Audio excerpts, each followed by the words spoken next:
Aleluia! Estamos caminhando nessa temática nesse mês e hoje nós estaremos pensando, como eu já havia dito durante a ceia do Senhor, como Deus deseja usar essa porta com a realidade, que é o paladar, para nos edificar e para nos conduzir também, inclusive, a verdades espirituais, as quais nós precisamos refletir e crescer nelas. É interessante porque os 5 sentidos humanos, eles nos dão essa habilidade a partir do nosso corpo físico e da nossa estrutura psicológica, mental, de avaliar, de imaginar, de ter percepções, de entender se algo foi bom ou ruim e assim por diante. Através dos 5 sentidos, nós então conseguimos interagir com as pessoas, nós conseguimos interagir com as coisas e tudo isso se processa dentro da gente. A pergunta é, como esses 5 sentidos devem estar rendidos a Deus e serem usados para a sua glória? E hoje nós vamos pensar especificamente no paladar. Dentro dessa temática específica de hoje, nós vamos lá para Gênesis. O ideal é que nós tivéssemos tempo para ler de Gênesis 1, os primeiros versículos, até Gênesis capítulo 3, por volta do versículo 6, 7, porque o escopo da mensagem desta manhã pega esses 3 capítulos. Como nós não temos condições de ler toda essa porção bíblica, eu estarei lendo as partes chaves que tratam do tema desta manhã. Então abra em Gênesis capítulo 1, nós vamos ler primeiro do verso 29 ao verso de número 30, depois nós vamos para o capítulo 2 e o capítulo 3, e vamos perceber como que esse é um tema que está aqui na Gênesis de tudo, na criação. Disse Deus: eis que lhes dou todas as plantas que nascem em toda a terra e produzem sementes, e todas as árvores que dão frutos com sementes. Elas servirão de alimento para vocês. E dou todos os vegetais como alimento a tudo o que em si tem fôlego de vida, a todos os grandes animais da terra, a todas as aves do céu e todas as criaturas que se movem rente ao chão. E assim foi. Agora o capítulo 2, se você ler o capítulo 2 desde o início, capítulo 1, a criação de um modo geral, terminando aqui com o mandato cultural, capítulo 2, uma descrição mais específica sobre como Deus fez o homem e a mulher. E aí no verso 8 até o verso 9, depois nós vamos para o 15, a escritura diz assim: ora, o Senhor Deus tinha plantado um jardim no Éden para os lados do leste, e ali colocou o homem que formara. Então o Senhor Deus fez nascer do solo todo tipo de árvores agradáveis aos olhos e boas para alimento. E no meio do jardim estavam a árvore da vida e a árvore do conhecimento do bem e do mal. Verso 15 ao verso 17. O Senhor Deus colocou o homem no jardim do Éden para cuidar dele e cultivá-lo. E o Senhor Deus ordenou ao homem: coma livremente de qualquer árvore do jardim, mas não coma da árvore do conhecimento do bem e do mal, porque no dia em que dela comer, certamente você morrerá. Aqui Deus estabelece a aliança com o ser humano. Capítulo 3, talvez um dos capítulos mais tristes das Escrituras. Queda do ser humano. Diz o texto que Satanás, a antiga serpente, porque lá no Novo Testamento a Bíblia vai dizer que foi a antiga serpente que visitou Eva ali no Éden, tenta a mulher.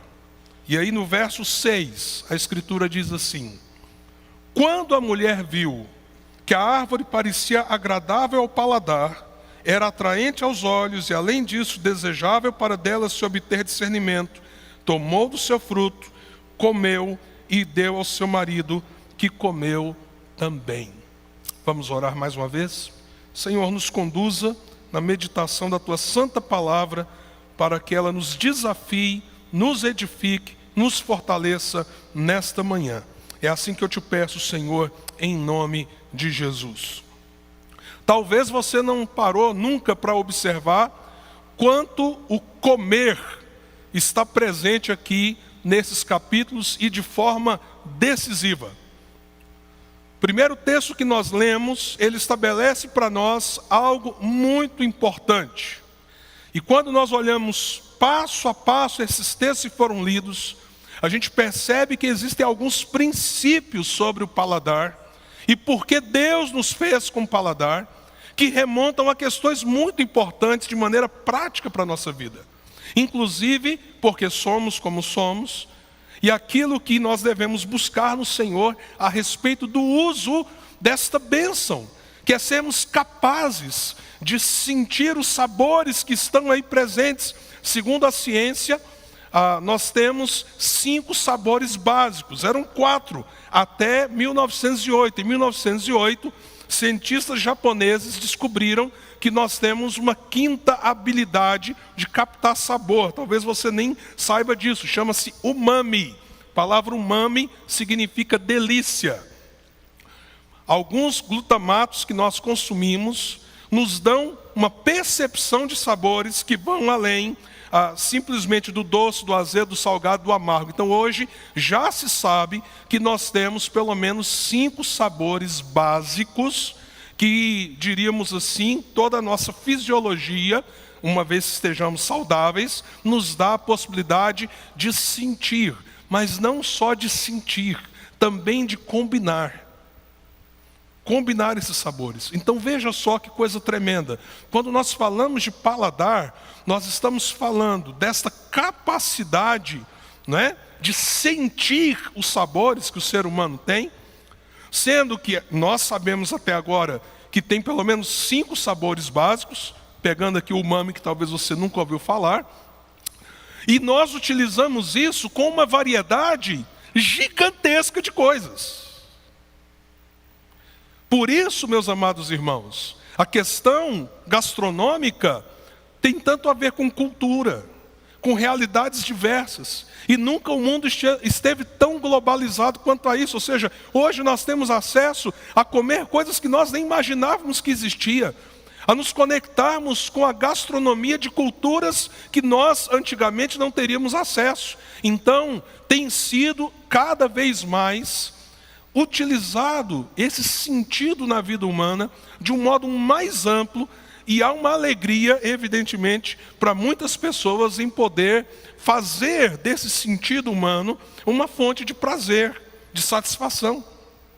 E aqui então a gente começa a vir para Gênesis e entender por que Deus nos fez assim. Isso não é fruto, irmãos, de um processo evolutivo entre os outros animais, os outros seres que surgiram no planeta. Não, eu e você, nós somos criados pelo Senhor. E aqui no texto que nós lemos, nós vemos Deus estimulando esse uso do paladar, porque Ele nos cria com essa capacidade fisiológica, gerando em nós também algumas questões que vão além apenas do prazer momentâneo daquela refeição que você faz. E como nós sabemos disso? Voltemos ao primeiro texto que nós lemos, que está inserido dentro do ambiente do mandato cultural. Quando Deus cria o ser humano, diz assim: olha, cresçam, multipliquem-se. Mas Ele não para aí. Ele diz: eu estou entregando a vocês todas as plantas, todos os frutos, para que vocês possam se alimentar, para que vocês possam comer. E evidentemente, meus amados irmãos, se Deus nos cria com tantas habilidades gustativas e cria uma variedade tão grande, mas tão imensa de coisas da natureza que nós podemos utilizar, evidentemente que Deus não estava preocupado apenas com a nossa manutenção física, só com que nós tenhamos energia. E aqui vem um ponto muito importante, e eu queria que você pensasse, quando a gente entende que o nosso paladar deve ser rendido a Deus, a primeira implicação, à luz desta primeira passagem que nós lemos. O paladar nos conecta com as bênçãos da criação. Vou repetir. O paladar nos conecta com as bênçãos da criação. Deus te fez com essas habilidades. E Deus fez um mundo cheio de riquezas. Para quê? Para que você experimente das dádivas que Ele tem para você. Mas é interessante que ele dá esse mandato não apenas para um indivíduo, porque quando nós lemos o mandato cultural, nós sabemos que ele está dizendo isso para a humanidade ali representada em Adão e Eva, sua esposa. Por isso, então, nós experimentamos, quando Deus nos deu esse sentido tão específico, nós experimentamos a riqueza da sua criação, literalmente através dos sabores que Ele mesmo criou, nos dando capacidade para usufruir deles, mas isso também nos conectando uns aos outros. Não precisa ir muito longe, basta olhar aqui para a própria igreja, o quanto comer juntos, desfrutar de uma boa refeição, é algo prazeroso e necessário para a nossa alma, como isso nos conecta uns com os outros, como isso gera comunhão. Por isso eu estava dizendo aqui para as crianças, lembrarem os seus pais, de serem gratos diante da refeição. Porque toda refeição que temos, não só é um alimento no sentido de nos manter vivos, mas é um alimento no sentido de nos lembrar das riquezas de Deus para nós, e que Ele coloca à nossa disposição para usufruirmos. No Novo Testamento, o apóstolo Paulo vai falar sobre isso, e havia alguns problemas ali na igreja de Corinto. O pessoal lá gostava de ter muitas refeições juntas. Só que, como nós vamos ver aqui, há um aspecto que nós precisamos sempre colocar diante de Deus quanto a essa habilidade que temos, porque se de um lado ela possibilita nós termos essa conexão com a riqueza daquilo que Deus criou, existem outros perigos. Mas ao escrever para aquela igreja que estava abusando desta liberdade e abusando desta capacidade humana, de usar inclusive a gastronomia, o alimento, como fonte de conexão, de relacionamento, ele diz, depois de exortar aquela igreja de maneira tão dura: portanto, quer vocês comam, quer vocês bebam, façam tudo para a glória de Deus.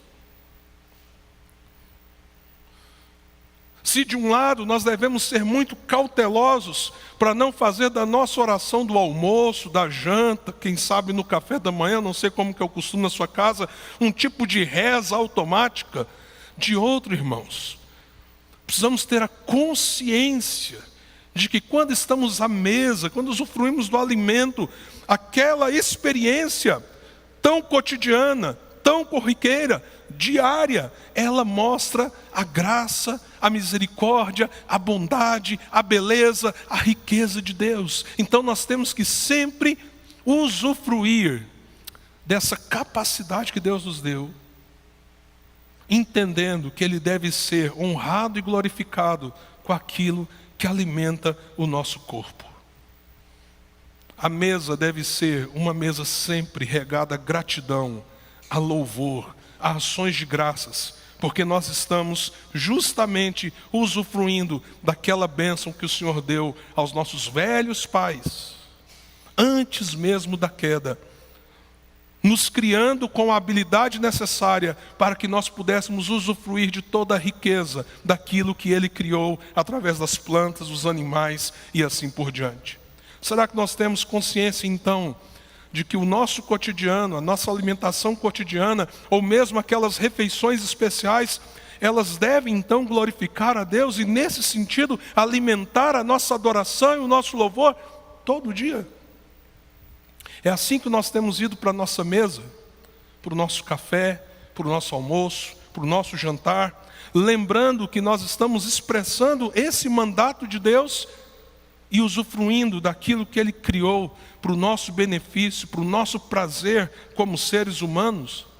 Então, meu amado, minha amada, valorize a bênção de você poder sentar à mesa e poder usufruir de uma boa refeição com a sua família, com seus amigos, com seus irmãos em Cristo. Faça de algo que parece ser tão desconexo quando não é com a realidade espiritual, faça da sua mesa um lugar que alimente a sua alma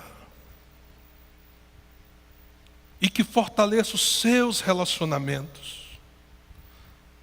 Nesse sentido, é muito mais do que só paladar.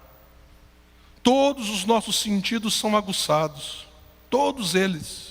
E nós podemos usufruir de algo muito maior do que apenas repormos nossas energias físicas com o alimento que entra no nosso corpo. Não. Nós podemos usufruir de algo que vai nos conectar a Deus, que glorificará a Deus, que exaltará a Deus e que alimentará não apenas o nosso corpo, mas a nossa alma. Contudo, quantas e quantas vezes nós não paramos diante de uma mesa, de uma refeição dessa maneira? A minha impressão é que muitos filhos estão clamando por uma mesa em que os pais estejam realmente presentes, em que haja olhar um para o outro. Mas como isso vai existir se nós não compreendemos nem a beleza e a bênção do que estamos comendo? Como glorificaremos a Deus e como a nossa mesa cotidiana será um lugar de intimidade, se nem o princípio mais elementar, que é o fato de que tudo isso é graça, graça, graça de Deus, nós estamos parando para pensar, e quem sabe na nossa euforia, na nossa correria, na nossa ansiedade, tudo se tornou tão comum. Às vezes até o prato extremamente saboroso, porque apesar dele ser saboroso, nós não conseguimos degustá-lo. Nós apenas engolimos. Então veja que há um princípio tremendo de um Deus que fez as coisas com tamanha riqueza, com tamanhas possibilidades, que você pode usufruir isso lá na sua cozinha, na sua casa, ou ao comer a refeição preparada por uma outra pessoa, seja uma empresa, seja um amigo, mas tudo glorificando e exaltando a Deus. Porém, a gente não para por aqui. Quando Deus nos criou com os sentidos, os 5 sentidos, evidentemente, Ele fez desses sentidos essa porta de conexão da gente com a realidade, com as coisas. E é por isso que Ele sempre se utiliza desta mesma realidade para trabalhar em nós questões que são de natureza espiritual. Veja no texto, que o texto continua dizendo que Deus então, capítulo 2, Ele forma o jardim, nós vimos isso aí do verso 8 ao verso 9. No jardim havia uma exuberância de possibilidades, diríamos assim, de alimento. Você já pensou? Eu fico tentando imaginar o Éden. Eu só consigo tentar. Porque quando a gente lê essa descrição, eu acho que explica um pouco dessa saudade que a gente tem de um lugar que a gente às vezes sente que já esteve, mas que nem conhece. C.S. Lewis conta uma experiência da adolescência dele, que foi uma das coisas que mais desafiaram o materialismo dele, a resistência dele em relação a Deus. Que foi quando ele e um irmão, eles tinham a mania de juntar gravetos, pequenas plantas, usar uma caixa e criar ali um microambiente, um microecossistema. E uma vez eles conseguiram fazer algo muito bonitinho, uma sensação de acolhimento. E quando ele olhou para aquela caixa, que era tipo um jardim ali montado por eles, ele descreve então que veio esse sentimento na alma dele. Uma saudade de um lugar acolhedor, aprazível, mas que ele não sabia muito bem onde seria. Depois, quando ele tem seu encontro com Cristo e se rende à fé cristã, ele diz que você só pode ter algum tipo de saudade. Por exemplo, você só pode ter uma necessidade tão profunda de relacionamento com Deus se Deus existe, porque ninguém pode sentir falta daquilo que ele não conhece existir. Olha que coisa interessante. É como dizer assim: você sabe o que é calor? Sendo que você nunca experimentou calor. Nós repugnamos ou queremos aquilo que tem existência. E é isso que o C.S. Lewis chega à conclusão. Mas ele fala dessa saudade. E aqui o texto descreve então o jardim como esse lugar de exuberância, mais uma vez o texto diz que o Senhor forma ali as árvores agradáveis aos olhos e boas para alimento, mas no meio do jardim estavam a árvore da vida e a árvore do conhecimento do bem e do mal. Versos 15 ao verso de número 17, Deus diz: coma de tudo. Coma de tudo. O Deus que nos criou com essas habilidades no nosso paladar. Coma de tudo, mas Ele põe um princípio de obediência. E Ele usa, inclusive, nosso paladar. Mas não coma da árvore do conhecimento do bem e do mal, que está no meio do jardim, porque do dia que você dela comer, certamente você irá morrer. Então, além do paladar nos conectar com as bênçãos da criação, o paladar também é um indicativo de valores espirituais. Aqui, o paladar deveria expressar uma atitude de obediência. Um princípio de obediência. Mas se nós olharmos, e daqui a pouco nós vamos terminar com o texto da queda, se nós olharmos, isso fica só lá no Éden, inclusive antes da queda? Não. Quantas e quantas vezes a Escritura irá usar essa nossa sensibilidade através do paladar para aguçar valores espirituais em nós? Deixa eu dar aqui alguns exemplos bem rápidos para a gente poder caminhar mais ao final dessa mensagem. Quem é que estabelece de maneira sistemática as festas de Israel? Todas elas com comida. Mas vamos pegar uma dessas festas. Uma dessas festas. A Páscoa. Como que foi a primeira Páscoa? Eles deveriam matar um cordeiro em sacrifício, aspergir o sangue nos umbrais, não é? Porque naquele dia o Senhor iria resgatar o seu povo do Egito, mas não parou aí, não foi só matar o cordeiro. Eles deviam sentar, comer o cordeiro, e eles deveriam acrescentar algumas coisas àquela mesa. Alguém lembra? Ervas amargas. Mas por que ervas amargas? E o texto diz: porque eles não deveriam esquecer da escravidão. A dureza da escravidão. Deus está usando um sentido, que é o paladar, para manter uma memória no seu povo de uma verdade espiritual. Ser escravo é amargo, e eu libertei vocês. Anualmente comam ervas amargas. E vocês vão comer pão sem fermento. Por que sem fermento, irmãos? Ali estava um princípio sendo ensinado de pureza.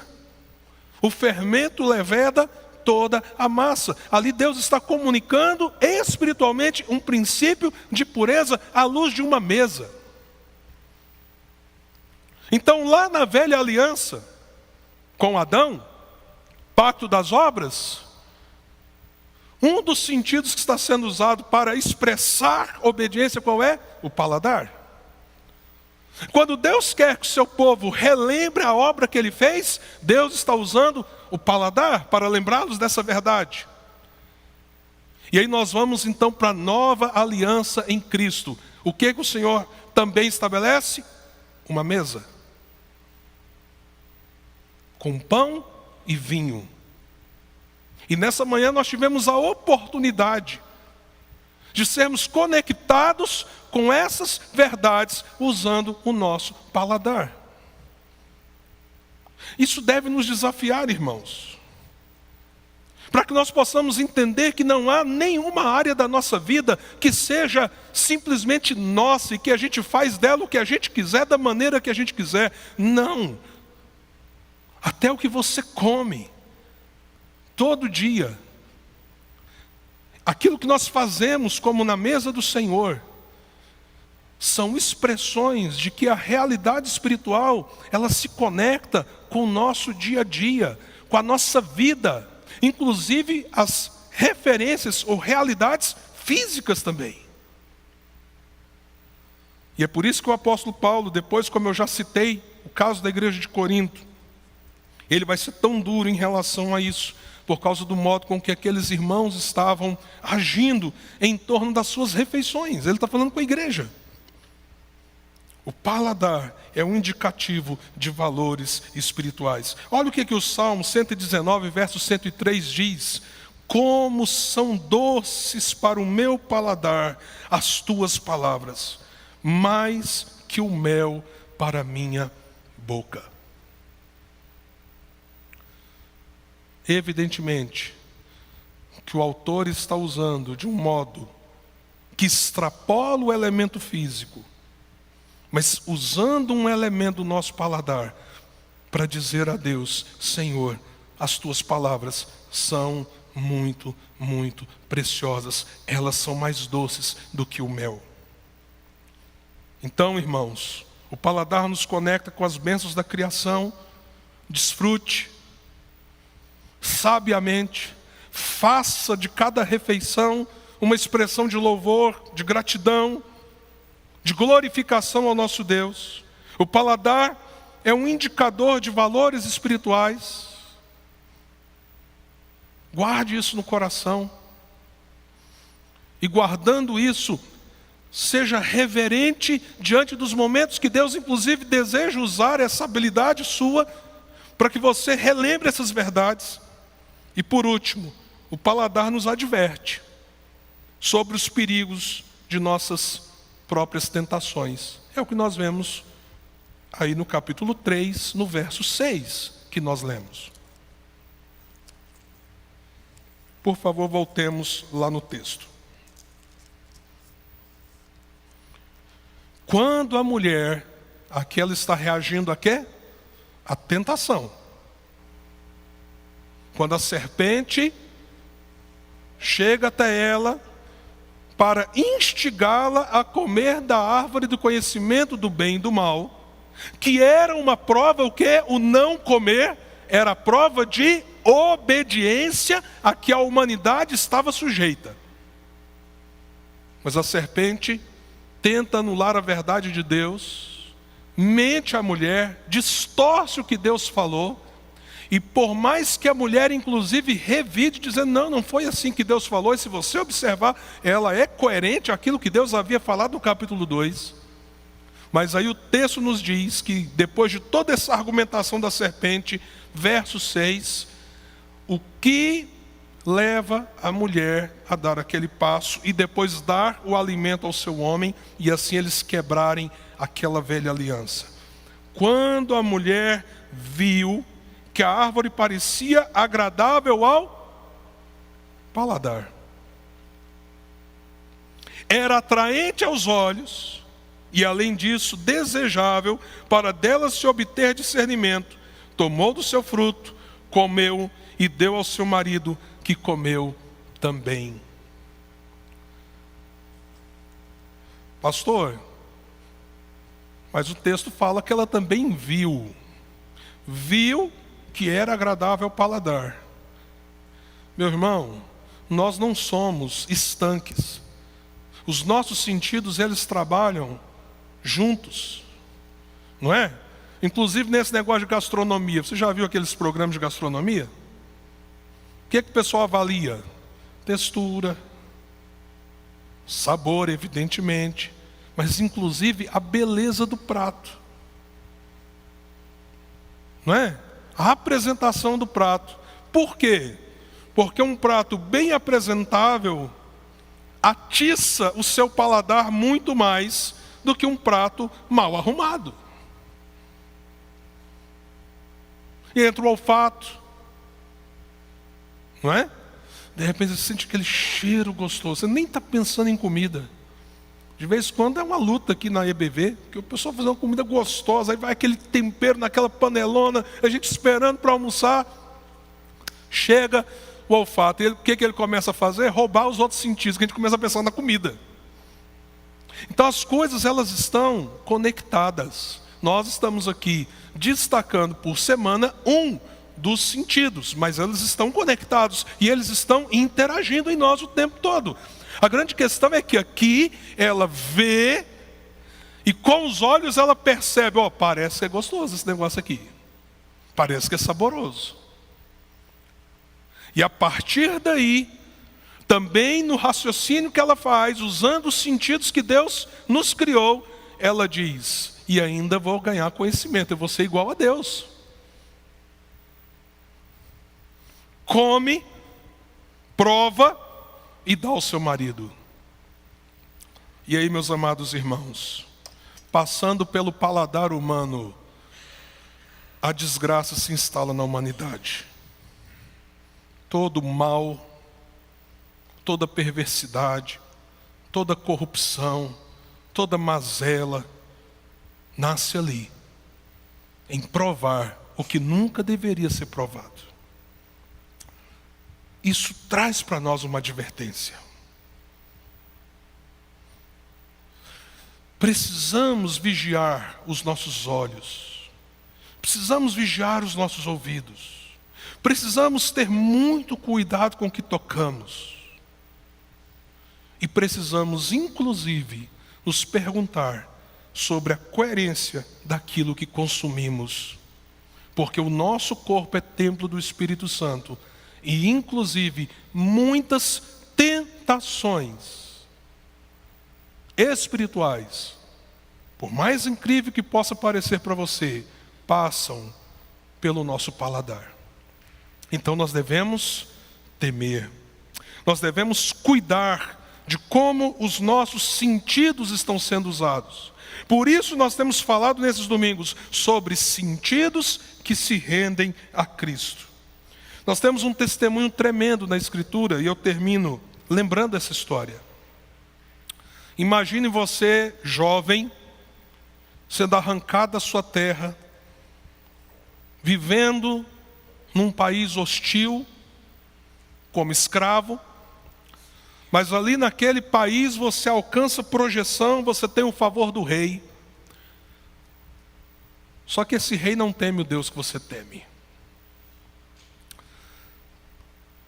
E se tem uma das coisas que expressam muita religiosidade, muito coração humano, é a nossa mesa. E a mesa do rei era uma expressão do poder dele e da religiosidade pagã dele.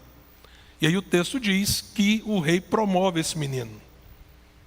E agora ele é chamado a comer das iguarias do rei. Mas a Escritura diz assim: Daniel, contudo, decidiu não se tornar impuro com a comida e com o vinho do rei. Olha só. Daniel, contudo, decidiu não se tornar impuro com a comida e com o vinho do rei. Pastor, mas não era só comida e bebida? Haviam valores espirituais ali.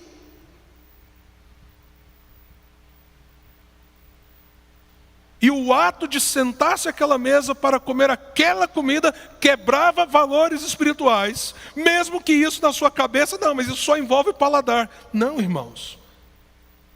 Nós somos um ser humano na presença do nosso Deus e todos os nossos sentidos precisam se render. Inclusive nesse sentido, o que significa sentar-se naquela mesa e comer das iguarias do rei?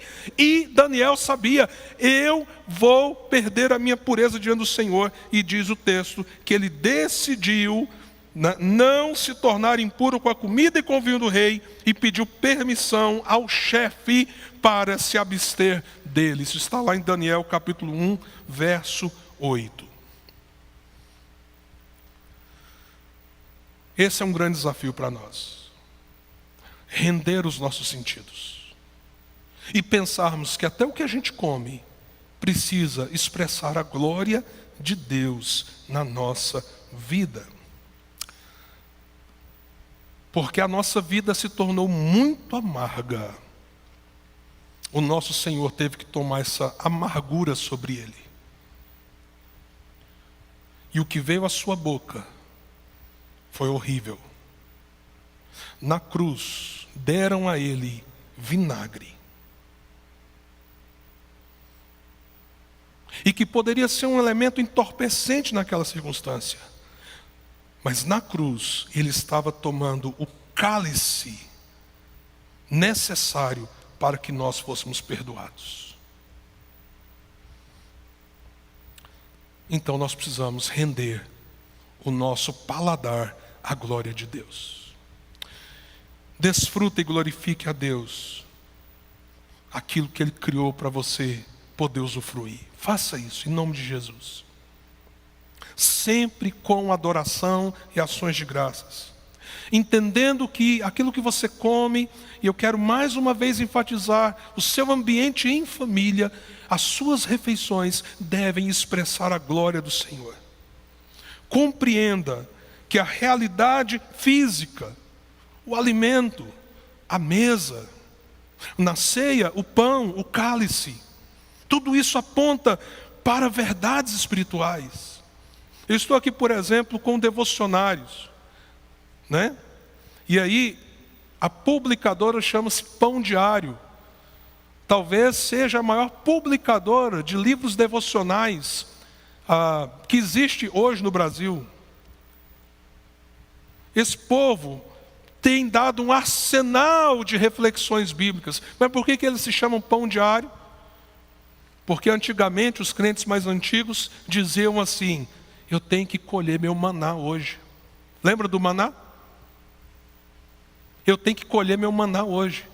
Então, quando você vai lá na padaria e compra o seu pãozinho francês, quentinho, gostoso, você toma aquele café gostoso junto, comendo esse pão, lembra, tem um outro pão, que esse pão físico aponta para você o quanto aquele pão que desce do céu, você precisa dele. Então o seu paladar pode te lembrar coisas espirituais, mas não deixe de considerar os perigos e tentações inerentes a todos os sentidos humanos, e isso também envolve o paladar. Envolve o paladar. Uma boa pergunta: o que eu tenho consumido que tem me feito mal? E se o meu corpo, se a minha mente, se o meu coração, se a minha boca pertence ao Senhor, e tudo isso está sendo prejudicado, Senhor, por que eu preciso mudar essa minha relação com o alimento? Faça essa pergunta. Faça essa pergunta. Que nesta manhã você possa dizer: Senhor, eu quero me render por completo. Inclusive, eu quero render o meu paladar para a glória do Senhor. Curva a sua cabeça e vamos orar.